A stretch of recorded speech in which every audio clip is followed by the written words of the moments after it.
Go. Hey War Barn fans, how you doing? In the storage shed, I'm going to show you in a little bit more detail about another vehicle I have. This is a small Blitz.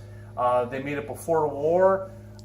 This one is actually technically a 1948. Oh my God, post-war vehicle. But hear me out. Okay, during the war they made, I think, 12,000 of these. After the war they made just a few thousand of these. So it's basically the exact same vehicle. When I bought this years ago, it was very cheap and very inexpensive. The wartime equivalent is basically 5 to 6 times is expensive. So I plan on this being, wishful thinking, hopefully in the future, my reenactment vehicle. I didn't start the engine, but it appears that it's all there. So like I said, basically there's a few minor differences between the wartime version and a post-war version. This was made using the same machinery. This was made, I believe, in Belgium. So the stuff from Germany was shipped over to Belgium. They made a few thousand, and that's about it. The post-war emblem here is slightly different than the wartime one, but I'm still happy to get one nonetheless. And if you see the license plates here, this is kind of a suggestion that the Wehrmacht, the army at the time, took this civilian vehicle and went ahead and used it for military use. Let's take a look at the side of the engine here.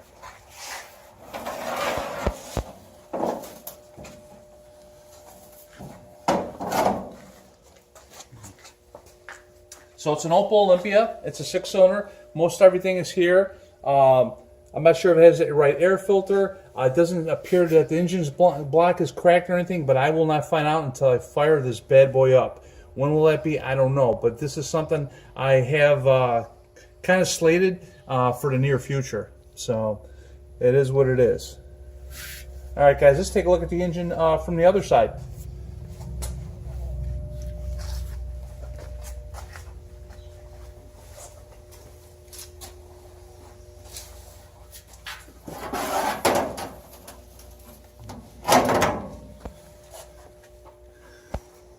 So this engine was started with your foot. I started messing with the starter. I took some of the linkage off over there because there's a foot pedal. Pull the choke, and then you engage the starter by hitting the pedal. So hopefully this engine is okay. Looking, it looks like it's got some markings on her. Looks like now that I'm looking close at it that there was some kind of coolant leak here. Hopefully it's just a coolant leak, a gasket. Hopefully that the block is not cracked. Usually when a block cracks on these, it's on the other side, but who knows? Sometimes people, they see a leak, they panic, they get rid of the vehicle. Hopefully that's all it is. So let's take a look at the inside here. This door is off. The reason being is the wood on this side underneath was all rotted. So I was going to just fix the door, but I would really like to do it the correct way. Some of the other wood seems to be okay. The gauges are basically exact as the wartime version. Goes up to 120. You got your oil, got your gas, just some basic switches, and it's about it. So it really doesn't need that much. But just like the Hanamag or any other vehicle, to do it right, you need to take it all apart just to be safe. And that's the only way to do it to feel good. So hey, let's take a look at the other side.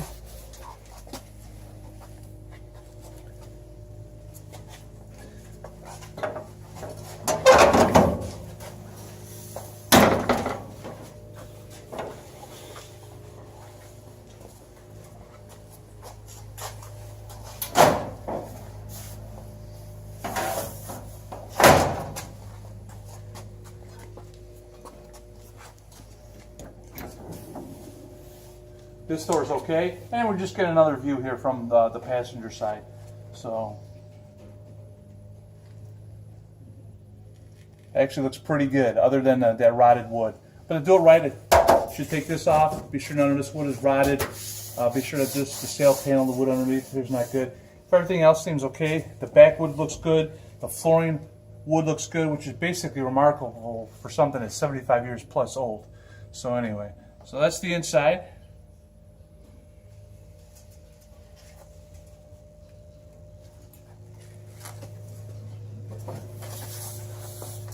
Plus the bed is all there. Bed looks and appears to be exactly like the wartime version. They try to militarize it. They put the shovel holders on there. I do have a period shovel for it.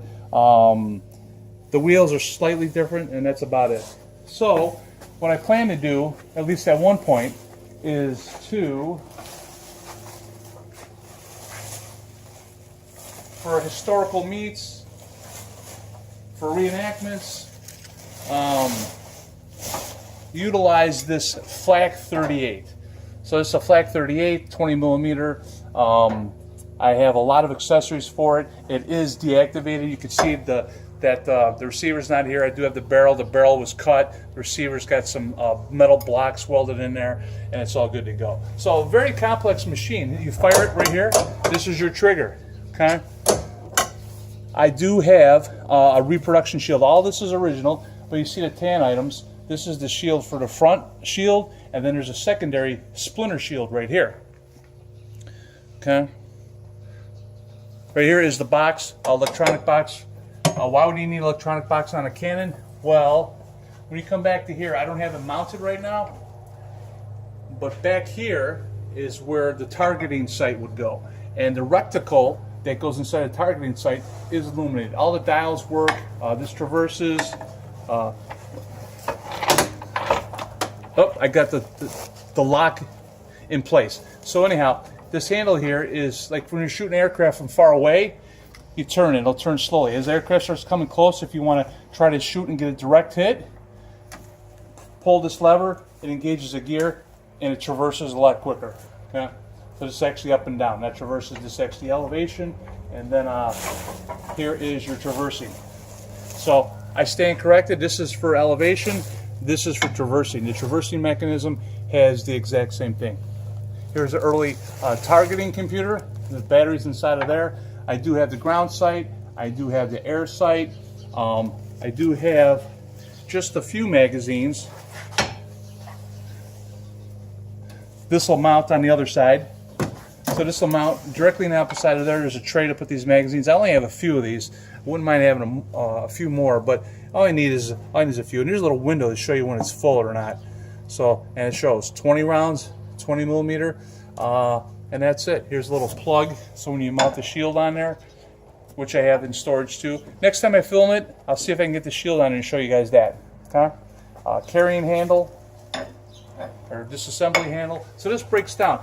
This trunnion comes out, the barrel comes out, the receiver comes off. You can drop this turntable comes off. So me and one other guy were able to put this on there. We could just put some 2x4s, and we were able to manhandle all this. 3 people is probably better. I'm not sure how many people crewed this, but I think it was at least a half a dozen. Here's another locking lever right here for the floor plate.